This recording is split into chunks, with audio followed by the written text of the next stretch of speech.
Olá, olá, olá, bem-vindos a mais um vídeo. Hoje estou com um programa de gravação e este microfonezinho show de bola para falarmos sobre um assunto aí que eu ouvi falar nos últimos tempos. Queria gravar esse vídeo já tem um tempinho, mas não deu, então eu estou gravando hoje. E aí vamos ver essa questão que eu ouvi alguém falando aí por esses dias, de quem não trabalha também não coma. E aí vamos tentar entender o que é isso, né? Porque isso está escrito. Está escrito. O que isso quer dizer, né? Então vamos lá, primeiramente, entender algumas coisas, né? Então, como era a igreja de Cristo no século I, né? Como ela era no início. Então, a realidade é que existia uma rede de apoio entre as igrejas, dentro de cada grupo cristão, dentro de cada igreja, e entre as igrejas, de forma que os irmãos que passavam necessidade eram socorridos com bens materiais, leia-se comida, né? Por outros irmãos, que não necessariamente eram ricos também, né? E aí, a primeira parte do vídeo vai ser eu pegando alguns trechos para tentar mostrar para vocês o que eu tô falando, para não ficar só no que eu estou dizendo, né? Então, vamos pular um pouquinho para 1 Coríntios capítulo 16. Isso aqui acontece depois das coisas descritas em Atos, tá bom? Essa carta ela é escrita no momento, depois dos acontecimentos de Atos, não da escrita de Atos. E aí Paulo, ele fala aqui, ó, quanto à coleta para os santos, fazei vós também como ordenei as igrejas da Galácia. No primeiro dia da semana, cada um de vós ponha de parte em casa, conforme sua prosperidade, e vai juntando para que se não façam coletas quando eu for, e quando tiver chegado, enviarei com cartas para levarem as vossas dádivas a Jerusalém, aqueles que aprovardes. Eu não sei se tem mais alguma coisa aqui sobre ofertas, mas aqui a gente vê a coleta para os santos.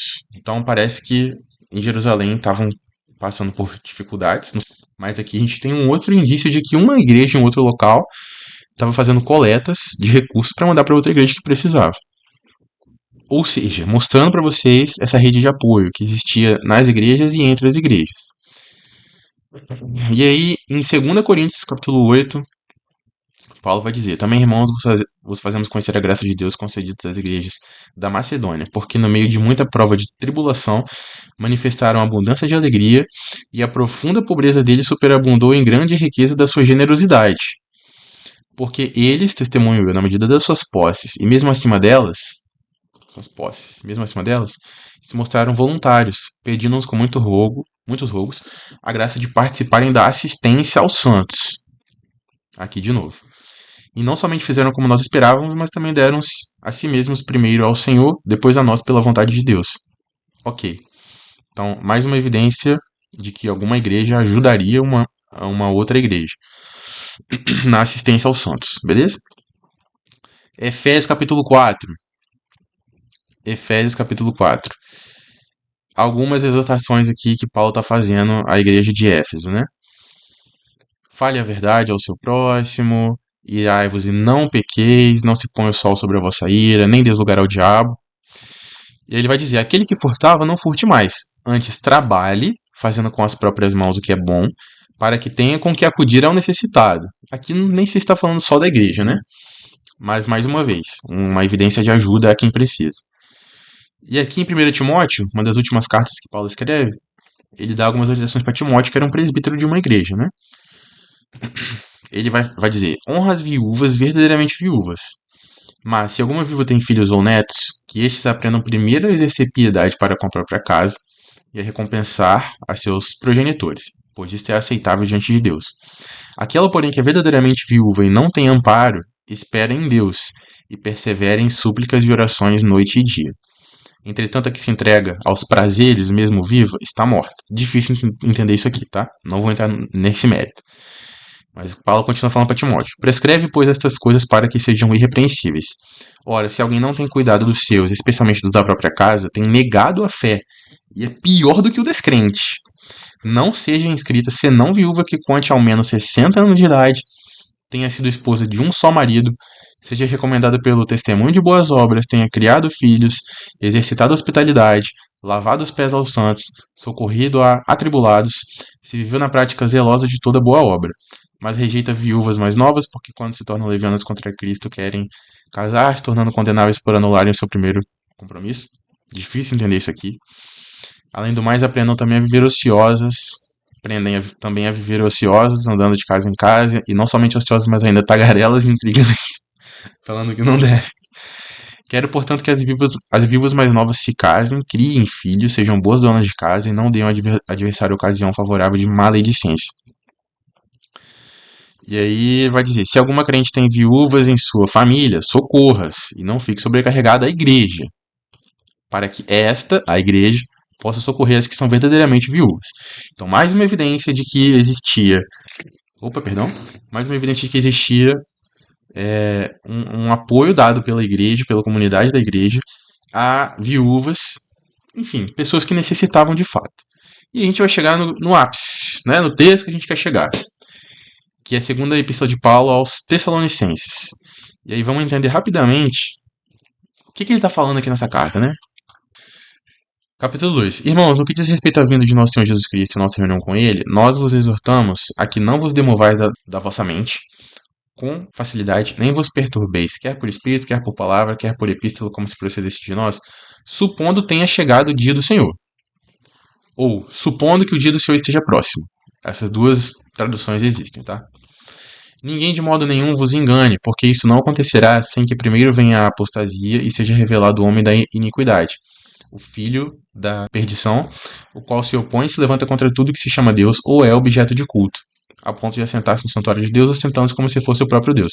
Já fiz um vídeo falando sobre isso aqui, tá? Se eu lembrar, eu vou botar no card. Nós vos ordenamos, irmãos, em nome do Senhor Jesus Cristo, que vos aparteis de todo irmão que ande desordenadamente e não segundo a tradição que de nós recebestes. Pois vós mesmos estáis cientes do modo por que vos convém imitar-nos, visto que nunca nos portamos desordenadamente entre vós, nem jamais comemos pão à custa de outrem. Pelo contrário, em labor e fadiga, de noite e de dia trabalhamos, a fim de não sermos pesados a nenhum de vós. Não porque não tivéssemos esse direito, mas por termos em vista oferecer-vos exemplo em nós mesmos, para nos imitardes.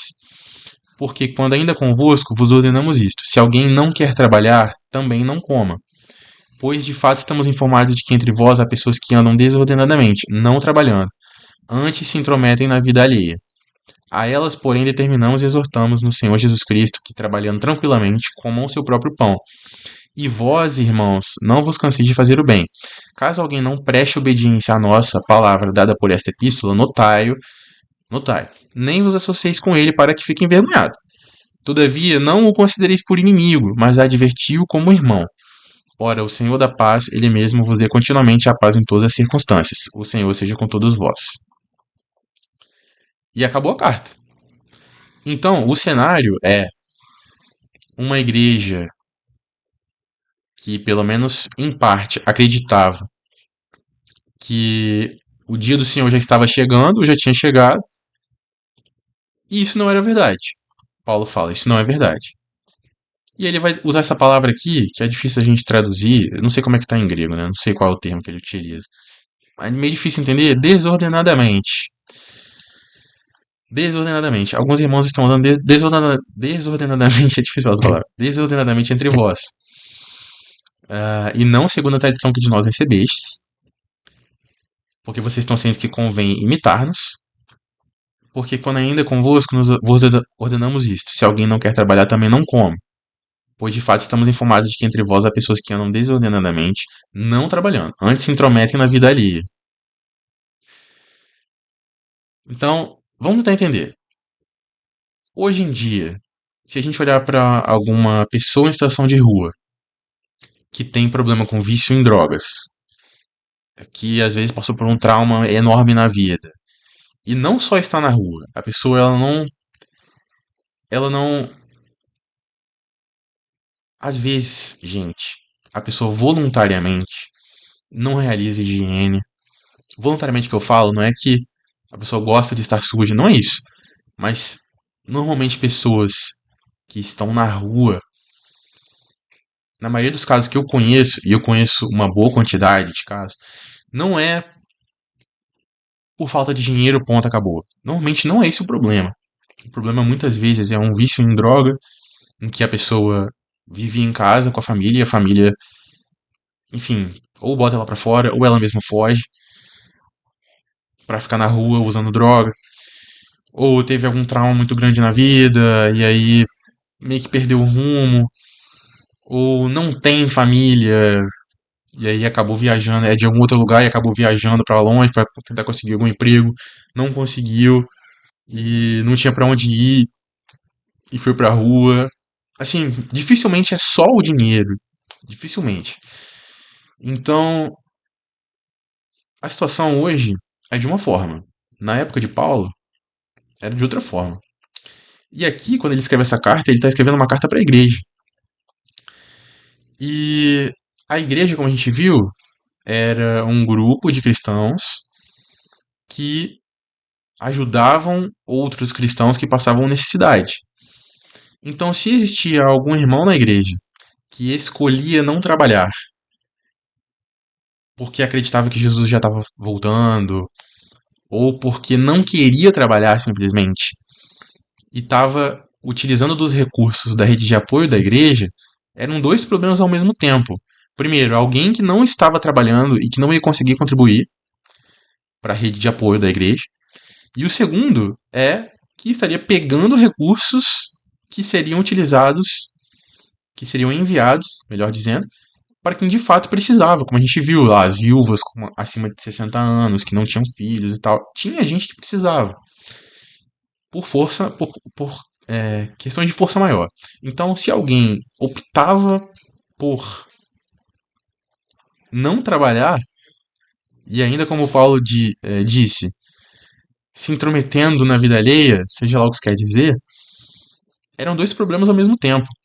Então, o que Paulo combate é a pessoa da época dele que escolhia não trabalhar por alguma razão, talvez imaginando que Jesus já ia voltar e não ia precisar ficar trabalhando, e esse mesmo princípio eu vi sendo aplicado para pessoas em situação de rua que têm outros problemas muito diferentes do que os problemas que existiam na época em que Paulo era vivo. Então, vamos tentar separar as coisas, vamos tentar, antes de sair aplicando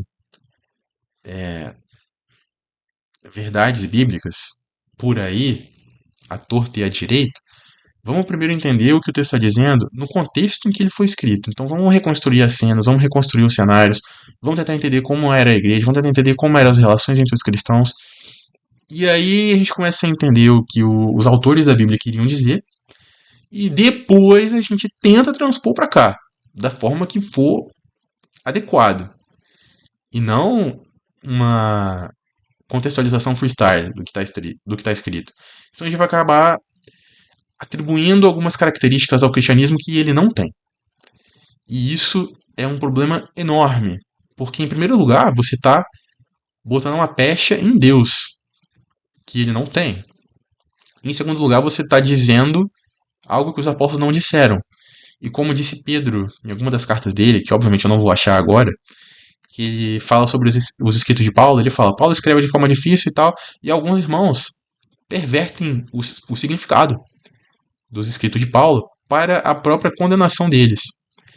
Então, assim, calma, vamos ler com critério, sem perverter o significado. Depois a gente aplica, beleza? Então, essa frase do aquele que não trabalha não coma, dá para ser aplicada para os mendigos de hoje, pegando o texto de 2 Tessalonicenses escrito por Paulo? Não, não dá. São situações diferentes, muito diferentes, beleza? Então, como é que a gente resolve, Rodrigo? O problema de quem tá na rua e tal? Não sei, cara. Tem muitos problemas aí que a gente não tem como resolver por conta própria. Mas o que a gente pode fazer e tem que fazer é botar em prática as verdades bíblicas da forma como elas devem ser postas, em prática. Então, é para ter uma rede de apoio entre os cristãos? Ótimo. A igreja hoje em dia, as igrejas, falar as igrejas em plural é estranho, né? Mas as igrejas hoje em dia têm viúvas sem filhos ou pessoas com deficiência, limitações gravíssimas que não conseguem uma fonte de renda? Tem. Elas recebem auxílio da igreja? Não. Ou sim. Depende de onde a gente está, né? Vamos dizer que não. Não. Isso é um problema. Aí sim é um problema. Aí olha só, a igreja está falhando com esses aí, beleza? Mas aí é um assunto a se pensar outro dia, né? Talvez em outro vídeo, onde a gente possa pegar situações equivalentes para tentar transportar algumas verdades para hoje, ok? Espero que o vídeo não tenha ficado tão maçante, que você tenha gostado, que tenha dado para entender, beleza? Então nos vemos numa próxima. Obrigado aí quem assistiu até aqui. Valeu!